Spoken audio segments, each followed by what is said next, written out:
বাঙালি মানেই ছুটি পেলে এক পলকে ঘুরে আসা দীঘা। কিন্তু দীঘাতে সচরাচর সবাই যে নিউ দীঘা যায় সেটা ছাড়াও আশেপাশে রয়েছে অনেকগুলো ঘোরার জায়গা। তারই প্রত্যেকটা জায়গার নাম, কিভাবে যাবেন, কি কি মজা করবেন এবং একলা কখনো দীঘা গেলে কি থেকে সাবধান থাকবেন সেটা জানার জন্য চোখ রাখুন এই ভিডিওতে।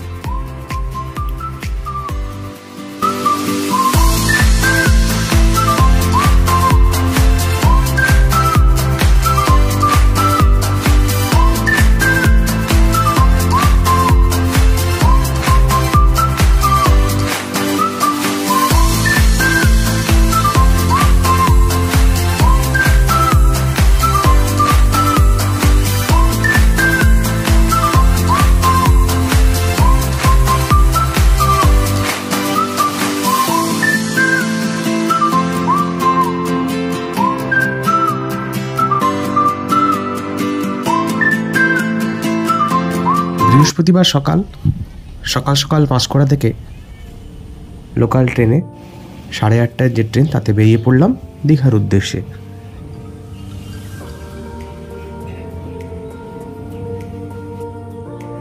সবুজ প্রকৃতি পেরিয়ে চারিদিকে অনেক মাছের ভেড়ি দেখতে দেখতে পৌঁছে গেলাম প্রায় দীঘার কাছে।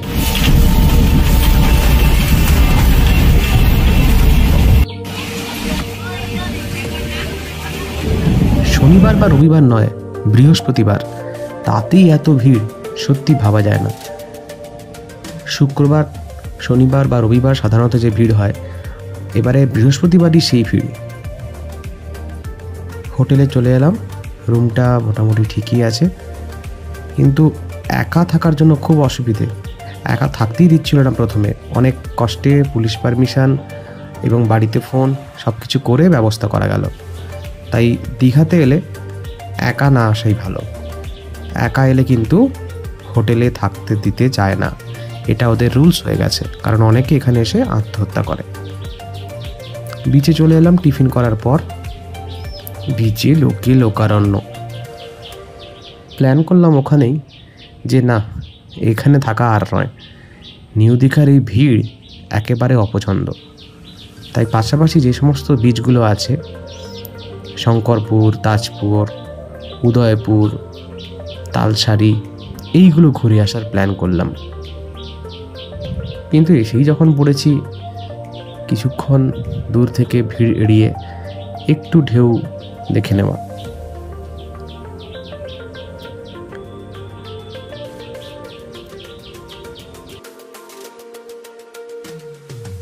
বিচে বসে বসেই প্ল্যান করে ফেললাম প্রথমেই যাব তালসারি। তাই একটা টোটো বা অটোর খোঁজ করতে হবে, কিন্তু একা এসেছি তাই শেয়ারে পাওয়া খুবই অসম্ভব। তাই পুরোটাই বুক করেই আমাকে ঘুরতে হবে অগত্যা।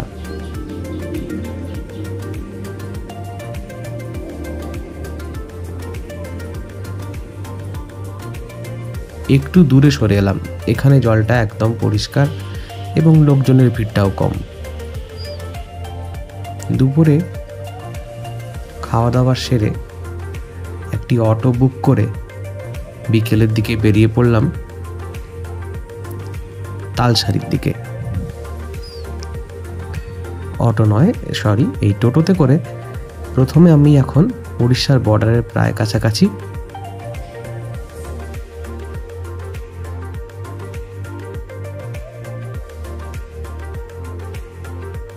হোটেল থেকে একটা টোটো বুক করে চলে এলাম তালসারিতে। আর এই তালসারিতে এখন আমরা দেখব যে লাল কাঁকড়া, দেখা যাক দেখতে পাই কিনা। এখানে এসে দেখলাম যে লাল কাঁকড়া দেখতে যাওয়ার জন্য অতটা দূরে হেঁটে যাওয়া অসম্ভব। তাই আবার একটি বাইক ভাড়া করা। এখানে বাইক নিজেও রাইড করে যেতে পারেন, বা নিজেও ড্রাইভ করে যেতে পারেন, বা অন্য কেউ চালিয়েও নিয়ে যেতে পারে। বিচের পাশ দিয়ে বাইক নিয়ে যাওয়া সত্যিই মজার।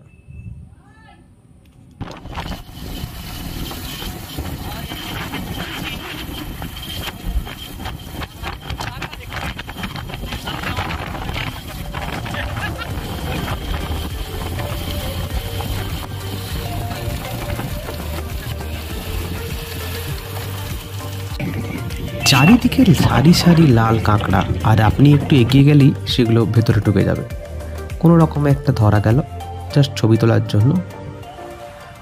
ছবি তোলা হয়ে গেলেই এটাকে আবার যথাস্থানে ছেড়ে দেব। কি অপূর্ব কালার! চারিদিকে এত হাজার হাজার লাল কাঁকড়া দেখে যেন সমুদ্র ধারটা পুরো রাঙিয়ে উঠেছে।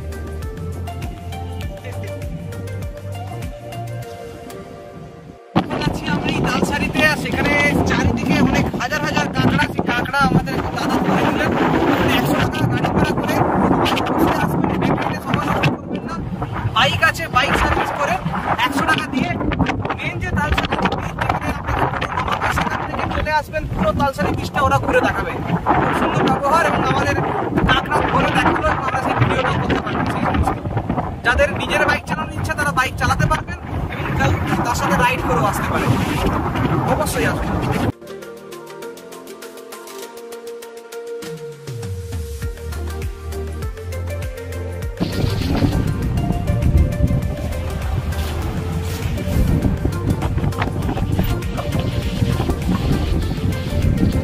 অসাধারণ অসাধারণ, এখানে একদম ভিড় নেই। দীঘার মতো ভিড়, সকালে যে ভিড়টা ছিল সেটা একদমই নেই। তালসারির এই জায়গাটা বিকেলবেলা পুরো ফাঁকা, আমরা সাইডটা দেখতে পাচ্ছি পুরো ফাঁকা। 1-2 জন হয়তো এসেছে যারা বাইকে করে এসেছে, আমিও বাইকে করে এসেছি। আমাদের ওই বাইকের দাদা ওখানে দাঁড়িয়ে আছে, আর এ পাশে যত দূর দেখা যায় পুরো ফাঁকা। তো এটাই আসল প্রকৃতিকে মানে উপভোগ করার জন্য। জানি আমার শব্দ শোনা যাচ্ছে না, কিন্তু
শুটিং স্পট। এখানে কথাটা বলে একবার দেখাতে পারবো, এই জায়গাটা শুটিং স্পট। আর এখানে বাইকের রাইডের শেষ জায়গা উদয়পুর বিচ। উদয়পুর বিচে ভিড় দেখা যাচ্ছে। এটা আসলে সমুদ্র নয়, এটা একটা নদী, সুবর্ণরেখা নদী। সুবর্ণরেখা নদী এসে ওখানে সমুদ্রের সাথে, কিন্তু এখন জোয়ারের সময় তাই জলটা, সমুদ্রের জল নদীর জল মিলেমিশে একেবারে একাকার হয়ে গেছে। আর সেই সুন্দর দৃশ্য দেখার জন্য বিকেল বিকেল বেরিয়ে পড়ে আপনাকে অবশ্যই আসতে হবে এই তালসারি বিচে।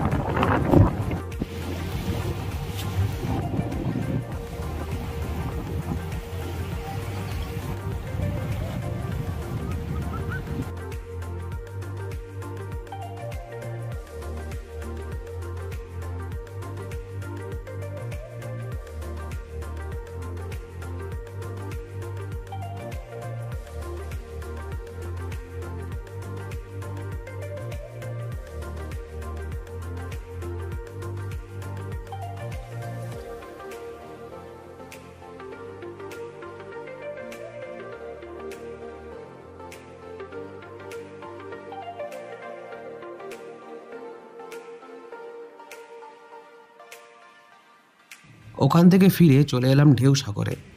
ঢেউসাগরে 10 টাকার টিকিট কাটতে এত লম্বা লাইন, দেখতেই পাচ্ছেন চারিদিকে যে পরিমাণে ভিড়। প্রায় 45 মিনিট লাইনে দাঁড়িয়ে অবশেষে পাওয়া গেল সেই 10 টাকার টিকিট, যেটা নিয়ে এক্ষুনি প্রবেশ করব ভেতরে। ঢেউসাগর একটা দারুণ জায়গা। ভেতরে ঢোকার পর দেখতে পেলাম ভেতরে অসাধারণ সাজানো গোছানো, সন্ধেবেলাটা বেশ ভালোভাবেই কেটে যাবে। ফ্যামিলি নিয়ে গেলে বাচ্চাদের সাথে এই বোটিং করতে দারুণ লাগবে। আরেকটা মজার জিনিস আছে, সেটা হচ্ছে ডাবল সাইকেল, ডাবল প্যাডেল করা যায়। এই দেখুন, এছাড়াও চারিদিকটা সুন্দর বাতাস দিচ্ছে, পাশেই সমুদ্র, আর সবাই এখানে বিভিন্ন রকম রাইডিং করছে, দারুণ লাগবে দেখতে।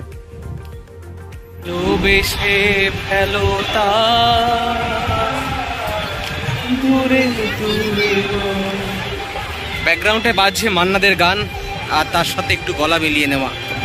আর এখানে যদিও মিরর ইমেজ হচ্ছে আই লাভ ঢেউসাগর।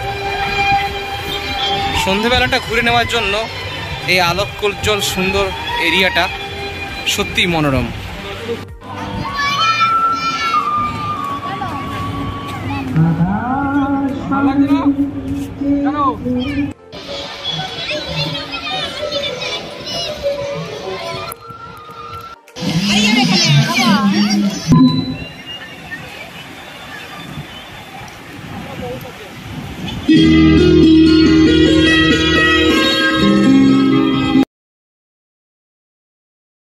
ঢেউসাগরের ভেতরে সবচেয়ে সুন্দর জিনিস এই ময়ূরপঙ্খী জাহাজ।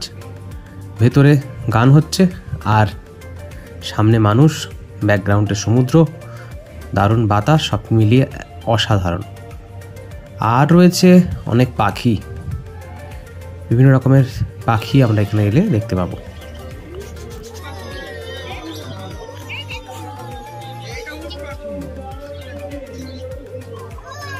হঠাৎ করে উঠল ঝড়, আর লাইট গেল চলে, চারিদিকে ডুবে গেল অন্ধকারে। আর আমরা সবাই একসাথে ফেরার চেষ্টা করলাম। দেখুন, সবাই ফেরার চেষ্টা করছে, যাতে ঝড় উঠে গেছে, তাড়াতাড়ি ফিরতে হবে। ঢেউসাগর থেকে একসাথে সবাই ফিরছে, আর মাঝে এই টয় ট্রেনে যারা রাইড করতে চান তারা অবশ্যই করতে পারেন, এবং সেটা ফেরার পথে। ফিরে এক কাপ চা, বাইরে বৃষ্টি, অসাধারণ। দীঘা শহরটাতে বিদ্যুৎ চমকাচ্ছে, দারুণ দেখতে লাগছে। ঝড় বৃষ্টি একটু কমতেই উপেক্ষা করে চলে এলাম সমুদ্রের ধারে। সমুদ্র গর্জন করছে আর আকাশেও গর্জন, সব মিলিয়ে প্রথম দিনটা ভালোভাবেই কেটে গেল।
রাত্রে ভালো কোথাও একটা ডিনার সারবো বলে খুঁজে খুঁজে একটা ভালো হোটেলের রেস্টুরেন্টে গেলাম, আর সেটা নিলাম আমার ডিনার।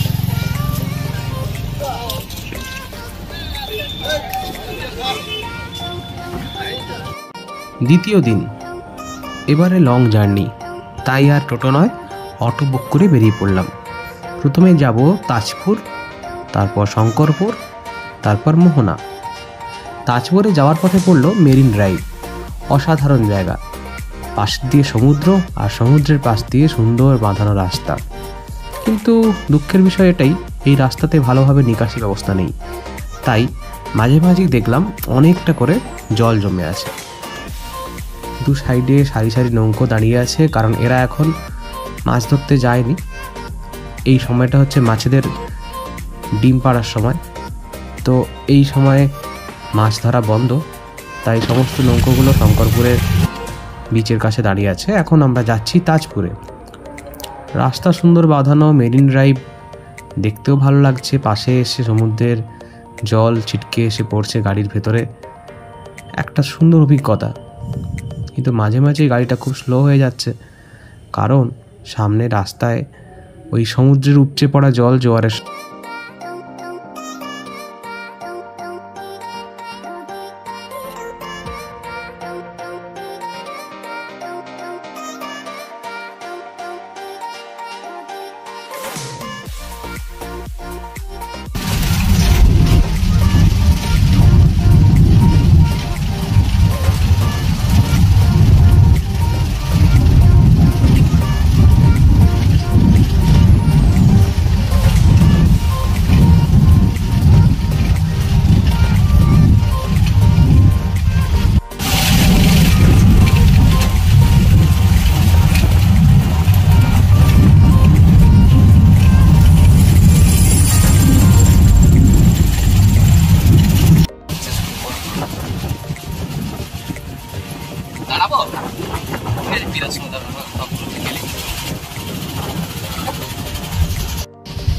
সমুদ্রের জল চলকে চলকে রাস্তায় উঠে গেছে, রাস্তা পুরো জলে ভর্তি।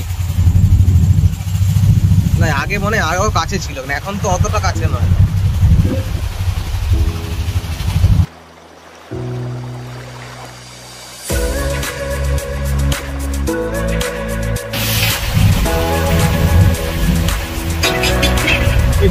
যেগুলো আছে ওইগুলো বাইরের দিক দিয়ে মেশিন করছি। পৌঁছে গেলাম তাজপুরের বাঁধানো সি বিচে। চারিদিকে নানা রকম মূর্তি দিয়ে পর্যটন বিভাগ খুব ভালোভাবেই সাজিয়েছে এই তাজপুর। দীঘা শঙ্করপুর উন্নয়ন পর্ষদের পক্ষ থেকে সরকারি সাহায্যে বানানো হয়েছে এই সমস্ত মূর্তিগুলো। সামনেই সমুদ্র, আর তার সাইডে এরকম একটা বাগান ছোট্ট, আর এরকম কিছু মূর্তি, এরকম কিছু পার্কের মতো সাজানো গোছানো জায়গা, দেখতে দারুণ লাগলো।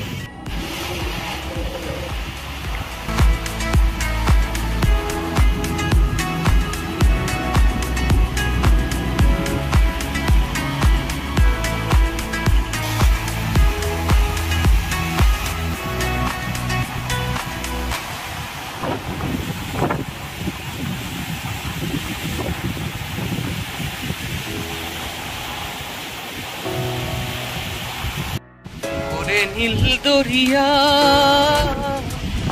আমায় রে দে ছাড়িয়া, হইয়া রে কান্দে রইয়া রইয়া।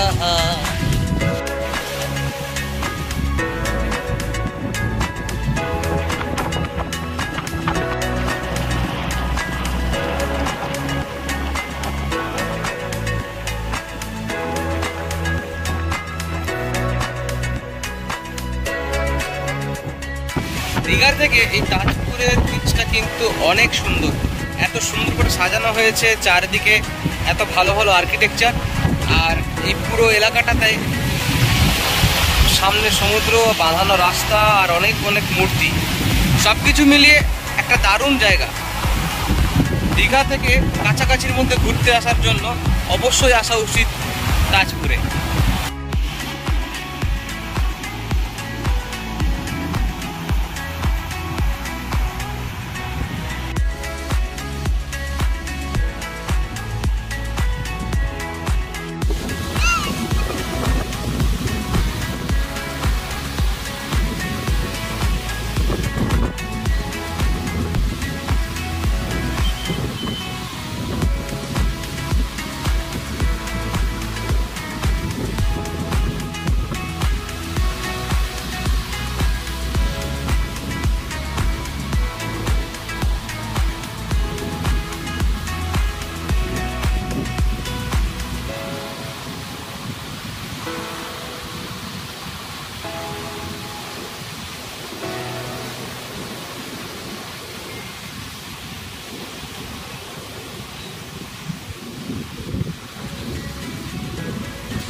আবার মেরিন ড্রাইভ দিয়ে ব্যাকে এসে আমরা চলে এলাম শঙ্করপুরে।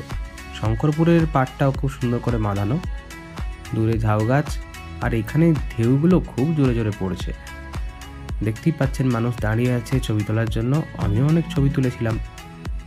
আর এই আছড়ে পড়া ঢেউগুলো শঙ্করপুরের সাইডে বাঁধানো এই জায়গাগুলোতে অনেক জায়গায় ভেঙে ফেলেছে। কিছুটা ঘূর্ণিঝড়ের সময় হয়েছিল।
টিফিন সেরে নিয়ে শঙ্করপুরের বাকি অংশটা, অর্থাৎ এই যে পার্কের মতো জায়গাটা, পুরোটা ঘুরে নিলাম। শঙ্করপুরের একদিকে সমুদ্র, অন্যদিকে পার্ক, সব মিলিয়ে বেশ দারুণ লাগলো। এই দেখছেন সেই পার্কের গেট। সামুদ্রিক বিভিন্ন প্রাণী দিয়ে, তাদের রেপ্লিকা দিয়ে সাজানো হয়েছে শঙ্করপুরের পাশের এই অংশটা। এখানে এসে ভালোভাবে একটু সেলফিও তুলে নেওয়া যেতে পারে। আর রেলিংয়ের ধারে ঘুরতে ঘুরতে ডান দিকে সমুদ্রের বাতাস খেতে খেতে ঘুরে ফেলুন শঙ্করপুর। তাই দীঘা এসে শুধু নিউ দীঘাতে আবদ্ধ না থেকে আপনাকে ঘুরে ফেলতে হবে তারপুর, শঙ্করপুর, তালসারি, এরপর আবার যাচ্ছি আমরা মোহনাতে।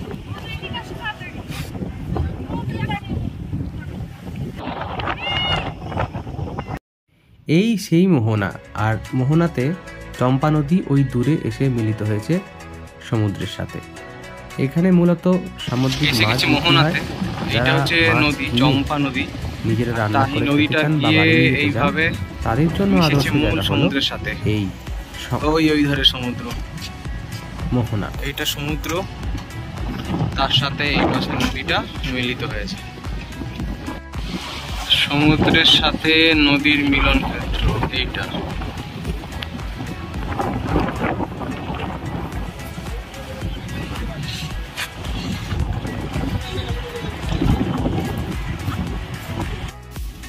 শুকনো মাছ থেকে টাটকা মাছ, পুরো মাছের বাজার এই মোহনা।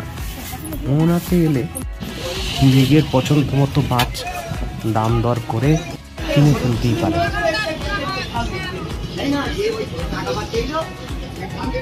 এখন বিকেলবেলা পৌঁছে গিয়েছি উদয়পুর।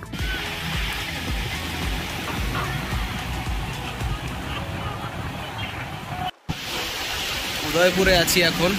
উদয়পুরে বিচটা একেবারে বালি বিচ, এমনি দীঘার মতো অনেক উঁচু থেকে বিকেলবেলার পর যে সমুদ্র দেখার ব্যাপার নেই। এখানে এই পুরোটাই বালি, পুরো সমান, যেখান থেকে নামছি সেখান থেকে পুরোটা। তো উদয়পুর এলে বিকালবেলাটা সমুদ্রের ধারে বসার যে আনন্দটা একেবারে ঠিকঠাক পাওয়া যাবে।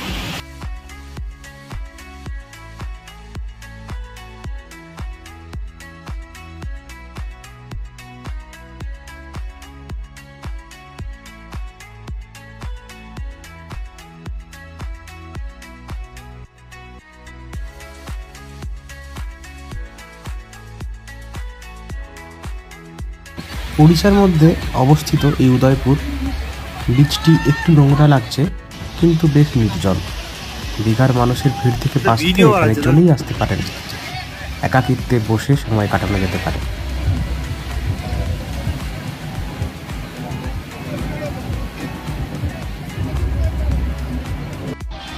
আবার ঝড় উঠল উদয়পুরে, তাই এখান থেকেও ফেরার পালা।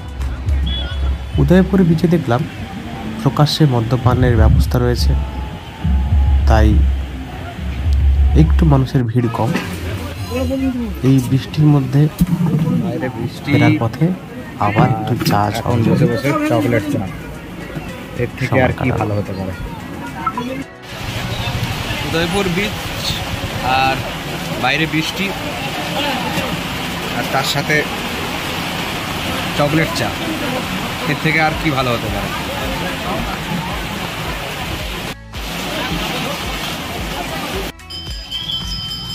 সুন্দর একটা ভ্রাম্যমান রেস্টুরেন্ট দেখে চলে এলাম সন্ধেবেলা এখানে খাবার টেস্ট করতে। প্রত্যেকটা সিঁড়ির মধ্যে বিভিন্ন খাবারের ছবি, আর এটা গাড়ির ছাদ। এই ছাদের উপর বসে বসে নিচে অর্ডার করা খাবারগুলো খেতেই পারেন, আর দূরে দেখা যাচ্ছে পুরো শহরটাকে। সন্ধেবেলা ফিরে এসে সমস্ত জায়গা ঘোরার স্মৃতি নিয়ে আবার ফিরে যাওয়া সেই নিউ দীঘার সি বিচে। নিউ দীঘার সি বিচে সবচেয়ে দারুণ ব্যাপার হলো সন্ধেবেলার এই বাতাসটা। তাই সমস্ত ক্লান্তি ভুলে এখানে বসে পড়তে হবে, আর সমুদ্রের এই উত্থাল পাতাল অবস্থা আর বাতাস আপনাকে দারুণ আনন্দ দেবে। আর ফেরার পালা, অনেক স্মৃতি নিয়ে ফিরে যাবা, কিন্তু একা কেউ আসবেন না, এদের হোটেল পাবেন না।